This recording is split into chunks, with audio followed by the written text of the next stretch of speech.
प्रिय भैया बहनों, आज के वीडियो में हम सभी क्लास 10th के सेकंड पोएम का अध्ययन करेंगे। पोएम का नाम है a tiger in the zoo.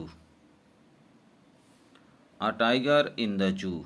जैसा कि आप जानते हैं, अ टाइगर एक बाघ, इन द जू, जू का अर्थ होता है चिड़ियाघर। तो जो पोएम का जो ऊपर टाइटल है, शीर्षक है, यहाँ देखेंगे a tiger in the zoo.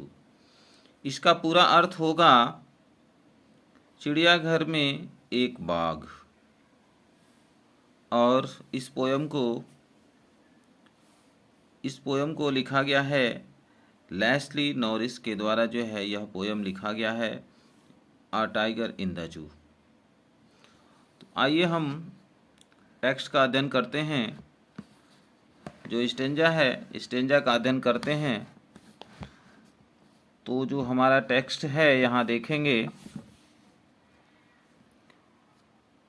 तो टेक्स्ट का अध्ययन करेंगे। यहाँ देखेंगे टेक्स्ट दिया हुआ है, जो पोएम दिया हुआ है उसका हम अध्ययन करेंगे। तो यहाँ पर दिया है, he stalks in his vivid stripes the few steps of his cage on pads of velvet quiet in his quiet rage. तो इसमें बताया गया है कि एक बाघ जो चिड़ियाघर में रहता है और एक ऐसा बाघ जो स्वतंत्र जंगल में रहता है। दोनों के रहन सहन में क्या अंतर होता है, वे जंगल में बाघ कैसे रहते हैं और ऐसे बाघ जो चिड़ियाघर में रहते हैं वे कैसे रहते हैं, इस पोयम में उनके जीवन के बारे में, उनके स्थिति के बारे में बताया गया है। तो हम देखेंगे, हम एक एक वर्ड पर ध्यान देते हुए पोयम को ठीक प्रकार से समझेंगे ताकि किसी प्रकार का कोई डाउट ना रहे। तो चलिए अध्ययन करते हैं। यहाँ देखेंगे ही स्टॉक्स। स्टॉक्स का अर्थ है धीरे धीरे चलना, शान से चलना, चुपचाप चलना। यहाँ पर वर्ड मीनिंग भी दिया हुआ है। हमारी जो पुस्तक है, चित्रा प्रकाशन की पुस्तक है, इसमें अधिक से अधिक वर्ड मीनिंग दिया रहता है। यहाँ पर देखेंगे स्टॉक्स। स्टॉक्स का अर्थ है मूव स्लोली एंड क्वाइटली, धीरे धीरे और चुपचाप घूमता है। यहाँ देखेंगे विविड। विविड मतलब चमकदार। और स्ट्राइप्स। स्ट्राइप्स मतलब लाइन्स इन अ पैटर्न मतलब धारियाँ। पैड्स। पैड्स का अर्थ है फुट बेस पंजे। रेस मतलब एंगर, क्रोध। तो चलिए अध्ययन करते हैं। He stocks. ही स्टॉक्स वो धीरे धीरे शान से चलता है। स्टॉक्स मतलब धीरे धीरे चलता है लेकिन शान से चलता है। अर्थात एक ऐसा बाघ जो चिड़ियाघर में है उसी के बारे में वर्णन किया गया है। ही स्टॉक्स, वह धीरे धीरे शान से चलता है। In his vivid stripes. In his vivid stripes मतलब अपने चमकदार धारियों में। जैसे जो भी टाइगर होते हैं, बाघ होते हैं, उनके शरीर के ऊपर जो है पट्टियाँ होती हैं, धारियाँ होती हैं। तो इस लाइन में यहाँ पर बताया गया है ही स्टॉक्स, वह चलता है। इन हिज विविड स्ट्राइप्स मतलब अपने चमकीले धारियों में वह धीरे धीरे शान से चलता है। The few steps of his cage. The few steps कुछ कदम चलता है। Of his cage. Of his cage अपने पिंजड़े में। अर्थात एक ऐसा टाइगर जो पिंजड़े में है, चिड़ियाघर में है, तो वह क्या करता है, अपने पिंजड़े में कुछ कदम चलता है। कुछ कदम चलता है, कैसे चलता है? धीरे धीरे शान से चलता है और कुछ कदम चलता है। On pads of velvet quite. On pads. On pads. On pads मतलब पंजों के सहारे चलता है। Of velvet quite, of velvet मतलब गद्दीदार, गद्दीदार अर्थात गद्दीदार पंजों पर क्वाइट शांतिपूर्वक चलता है। In his quiet rage, in his quiet rage, और अपने अपने शांतिपूर्वक क्रोध में चलता है। तो चलिए इसको पुनः एक बार देखते हैं। He stalks in his vivid stripes the few steps of his cage. इसका अर्थ ये होगा he stalks in his vivid stripes, अर्थात वह अपने चमकीले धारियों में शान से चलता है। The few steps of his cage, अपने पिछड़े के कुछ कदम, अपने पिछड़े में कुछ कदम वह धीरे धीरे शान से चलता है अपने चमकीले धारियों में। अर्थात जो टाइगर है वह अपने चमकीले धारियों में उस पिछड़े के कुछ कदम चलता है। जो टाइगर है वो पिछड़े में कैद है, तो जितना पिछड़े की लंबाई चौड़ाई होगी उतना ही दूर तक तो वह जा सकता है, चल सकता है, उससे बाहर तो निकल नहीं पाएगा। तो इसमें यही बताया गया है he stalks in his vivid stripes the few steps of his cage, अर्थात वह अपने चमकीले धारियों में अपने पिछड़े में कुछ कदम शान से धीरे धीरे चलता है। और कैसे चलता है? On pads of velvet quite, और अपने जो है अपने गद्दीदार पैरों से, अपने गद्दीदार पंजों से शांतिपूर्वक चलता है।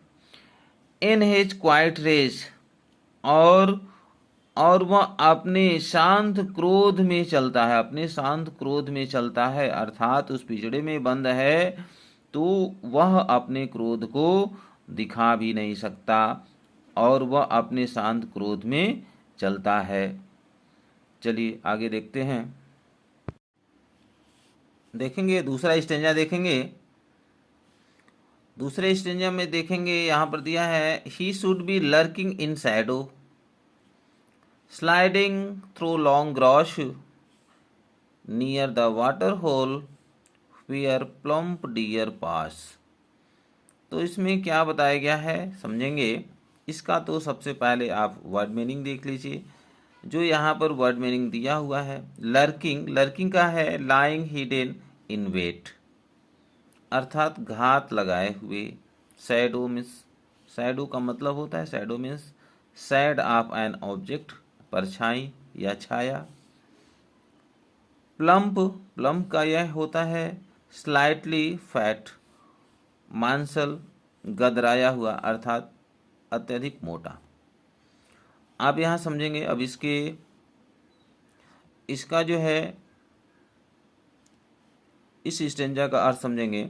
He should be lurking in shadows, इसमें क्या बताया गया है। अब पोएट कहते हैं कि जो टाइगर जो चिड़ियाघर में है उसे कहाँ होना चाहिए, वो अनुमान लगा करके सोचते हैं उसे कहाँ होना चाहिए। उसे जंगल में होना चाहिए, और जंगल में होना चाहिए तो किस प्रकार से उसे होना चाहिए। तो कहते हैं कि he should be lurking in shadow, अर्थात वो टाइगर यदि जंगल में होता तो वह कैसा होता। ही शुड बी लर्किंग, तो वो घात लगाए हुए, तो उसे घात लगाए हुए बैठा होना चाहिए था। इन शैडो मतलब छाया में, अर्थात किसी छाया में, किसी पेड़ की छाया में उस टाइगर को घात लगाए हुए बैठा होना चाहिए था।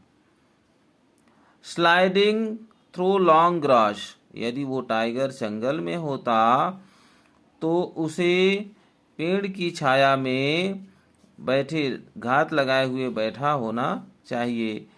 Sliding through long grass, sliding का अर्थ है सरकते हुए चलना। स्लाइडिंग थ्रू लॉन्ग ग्रास, और सरकते हुए, लंबी घास से सरकते हुए उसे जाना चाहिए। नियर द वाटर होल, और नियर द वाटर होल, और ऐसे टाइगर को कहाँ होना चाहिए। वाटर होल, अर्थात यानी झरने के पास। वाटर होल मतलब झरने के पास, जहाँ पर पानी की सुविधा हो, ऐसे जंगल में झरने के पास जो है उस टाइगर को होना चाहिए। फियर प्लम्प डियर पास, और जहाँ से प्लम्प डियर पास अर्थात मोटे ताजे डियर मतलब हिरन पास गुजरते हैं। तो यहाँ पर पोएट का कहना है कि he should be lurking in shadow, कि उसे पेड़ की छाया में घात लगाए हुए होना चाहिए। स्लाइडिंग थ्रू लॉन्ग ग्रास, और लंबी घास से उछलते हुए सरकते हुए उसे जाना चाहिए। Near the water hole, near the water hole अर्थात झरने के पास उसे होना चाहिए। तो इसमें क्या बताया गया है कि मतलब यदि वो टाइगर जंगल में होता तो किसी पेड़ की छाया में वो घात लगाए हुए अपने शिकार के लिए घात लगाए हुए वह बैठा हुआ होता। अर्थात इसमें ये बताया गया है कि वह पेड़ की छाया में घात लगाए हुए उसे बैठा होना चाहिए। स्लाइडिंग थ्रू लॉन्ग ग्रास, और लंबी घास से सरकते हुए उछलते हुए उसे जाना चाहिए। नियर द वाटर होल, और झरने के पास उसे होना चाहिए।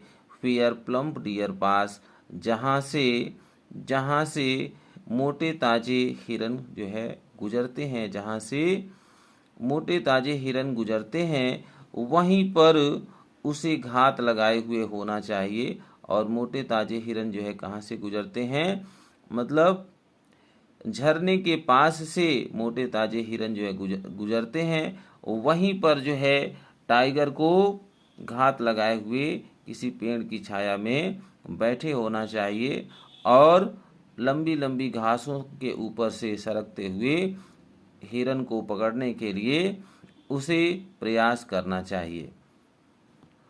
तो अब तीसरा स्टेंजा देखेंगे। He should be snarling around houses at the jungle's edge, bearing his white fangs, his claws, terrorizing the village। फिर जो है इसमें पोएट का कहना है कि ही शुड बी स्नॉर्लिंग। स्नॉर्लिंग का अर्थ है ग्राउलिंग, मतलब गुर्राते हुए। फिर जो है इसमें पोएट का कहना है he should be snarling around houses.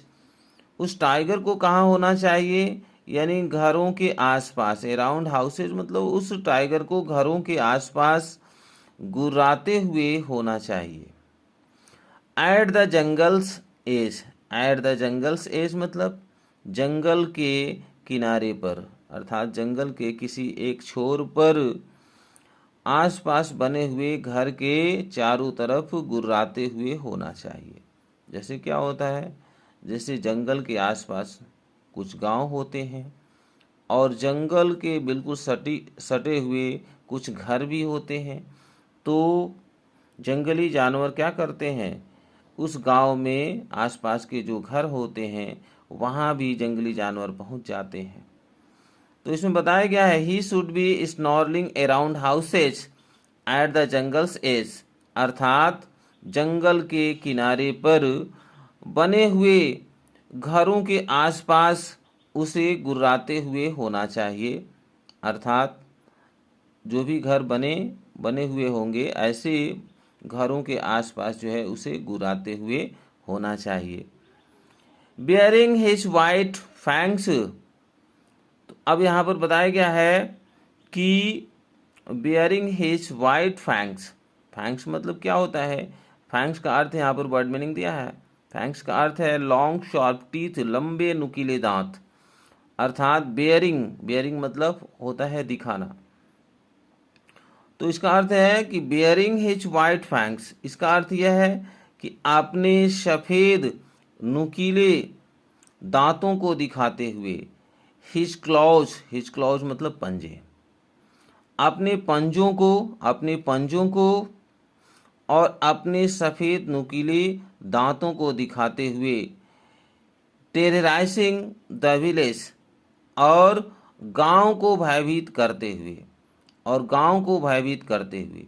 इसका मतलब ये बताया गया है कि अगर वो टाइगर जंगल में होता और जंगल के आसपास यदि कोई गांव होते तो जंगल के बिल्कुल नज़दीक में जो भी घर होते और वो जो गांव होता उस टाइगर से क्या होते, भयभीत होते। तो इसमें बताया गया है कि he should be snarling around houses at the jungle's edge, baring his white fangs, his claws, terrorising the village. इसमें बताया गया है कि he should be snarling around houses at the jungle's edge, कि उसे जंगल के किनारे बने हुए आसपास घरों के चारों तरफ गुर्राते हुए होना चाहिए। Bearing his white fangs, his clause, अपने पंजों को, अपने सफ़ेद नुकीले दांतों को दिखाते हुए होना चाहिए। टेरराइजिंग द विलेज, और पूरे गांव को अपने भय से आतंकित करते हुए होना चाहिए। अर्थात यदि वो टाइगर जंगल में होता तो आसपास के जो भी गांव होते वो क्या करते, वो उस टाइगर से परेशान रहते, उससे वो क्या हो जाते, भयभीत हो जाते। मतलब उस टाइगर से जो भी गांव के लोग होते वह गांव क्या होता, उस टाइगर के भय से परेशान रहता। तो चलिए अगला स्टेंजा देखेंगे। ऊपर के दूसरे और तीसरे स्टेंजा में टाइगर के बारे में यह कल्पना करते हुए कहा गया है कि टाइगर यदि जंगल में होता तो वह किस प्रकार से रहता, अपने शिकार के लिए वो क्या क्या करता, और वो कितना स्वतंत्र होता। टाइगर यदि जंगल में होता तो वो कितना स्वतंत्र होता। लेकिन चौथे स्टेंजा में पुनः बताया गया है कि एक ऐसा टाइगर जो चिड़ियाघर में कैद है, पिंजड़े में बंद है, उसकी स्थिति कैसी है। तो यहाँ पर क्या बताया गया है, चौथा स्टेंजा देखेंगे। But he is locked in a concrete cell. इसमें बताया गया है कि यहाँ देखेंगे कॉन्क्रीट का अर्थ है कंक्रीट से बनी, कंक्रीट से बनी हुई, सेल मतलब कोठरी। इसका मतलब यह है बट ही इज लॉक्ड, किंतु वह बंद है, अर्थात वो टाइगर जो है बंद है। इन अ कॉन्क्रीट सेल मतलब कंक्रीट की बनी हुई कोठरी में वह जो है बंद है, वह टाइगर बंद है। इसमें बताया गया है कि वह जो टाइगर है कंक्रीट की बनी हुई कोठरी में क्या है, लॉक्ड है, बंद है। His strength behind bars, his strength उसकी शक्ति, अर्थात उस टाइगर की शक्ति, बिहाइंड है पीछे है, बार्स मतलब सलाखों के, अर्थात बार्स मतलब सलाखों के, अर्थात उसमें जो मोटी मोटी जो छड़ लगी हुई हैं जिसको बोलते हैं बार्स, सलाखें। तो इसमें बताया गया है कि जो उसका पिंजड़ा बना हुआ है, हिज स्ट्रेंथ बिहाइंड बार्स, उसकी शक्ति जो है उस सलाखों के पीछे है, अर्थात वह कंक्रीट की बनी हुई कोठरी में बंद है, कैद है, और उसकी जो भी शक्ति है, जो भी स्ट्रेंथ है, सलाखों के पीछे है, और वह टाइगर अपनी शक्ति को दिखा नहीं सकता, उसको प्रदर्शित नहीं कर सकता। Stalking the length of his cage, और वो क्या कर सकता है, स्टॉकिंग, वो केवल जो है शान से धीरे धीरे चल रहा है। The length of his case मतलब उस अपने पिछड़े की लंबाई तक ही, अपने पिछड़े की लंबाई तक ही वो शान से धीरे धीरे चल रहा है। इग्नोरिंग विजिटर्स, इग्नोरिंग विजिटर्स का मतलब आगंतुकों, आगंतुकों पर, इग्नोरिंग मतलब ध्यान न देते हुए, आगंतुकों पर, जो भी विजिटर्स आ रहे हैं, जैसे चिड़ियाघर में जो टाइगर है तो टाइगर को देखने के लिए विजिटर्स आएंगे, तो विजिटर्स की उपेक्षा करते हुए, मतलब जो भी विजिटर्स हैं, जो आगंतुक हैं, उनको जो है अनदेखा करते हुए, उन पर जो है ध्यान न देते हुए, उनकी उपेक्षा करते हुए वह टाइगर क्या कर रहा है, अपने पिजड़े की लंबाई तक वह धीरे धीरे शान से चल रहा है। तो एक बार इसको पुनः देख लेंगे। But he is locked in a concrete cell, his strength behind bars, किंतु वह कंक्रीट की बनी हुई कोठरी में बंद है। हिज स्ट्रेंथ बिहाइंड बार्स, और उसकी शक्ति जो है सलाखों के पीछे है। Stalking the length of his cage, और वह उस पिजड़े की लंबाई तक, स्टॉकिंग मतलब धीरे धीरे शान से चल रहा है। इग्नोरिंग विजिटर्स, और अपने आगंतुकों की उपेक्षा करते हुए, उनको जो है बिना अनदेखा करते हुए, अपने आगंतुकों की अनदेखा करते हुए अपने पिछड़े की लंबाई तक धीरे धीरे वह शान से चल रहा है। अगला स्टेंजा देखेंगे, last stanza. He hears the last voice at night the patrolling cars and stairs with his brilliant eyes at the brilliant stars. अब देखिए इसमें रात्रि का वर्णन किया गया। रात्रि के समय क्या बताया गया है, ही हियर्स मतलब वह सुनता है, द लास्ट वॉइस मतलब अंतिम ध्वनि। यानी रात्रि के समय वो जो टाइगर जो चिड़ियाघर में कैद है, वो टाइगर जो है क्या करता है, ही हियर्स वह सुनता है, the last voice at night रात्रि में अंतिम ध्वनि सुनता है। द पेट्रोलिंग कार्स मतलब गश्त लगाते हुए कार की आवाज को, यानी गश्त लगाते हुए रात्रि में कार की अंतिम ध्वनि को वह सुनता है। द पेट्रोलिंग कार्स का मतलब गश्त लगाते हुए कार की अंतिम ध्वनि वह सुनता है एट नाइट रात्रि में। And stairs with his brilliant eyes, और स्टेयर्स मतलब वो क्या करता है, ध्यान से देखता है, घूरता है। एंड स्टेयर्स, और वह ध्यान से देखता है, विथ हिज ब्रिलियंट आइज मतलब अपने चमकीली आंखों से। और जो टाइगर है अपने चमकीली आंखों से ध्यान से देखता है एट द ब्रिलियंट स्टार्स चमकीले तारों को।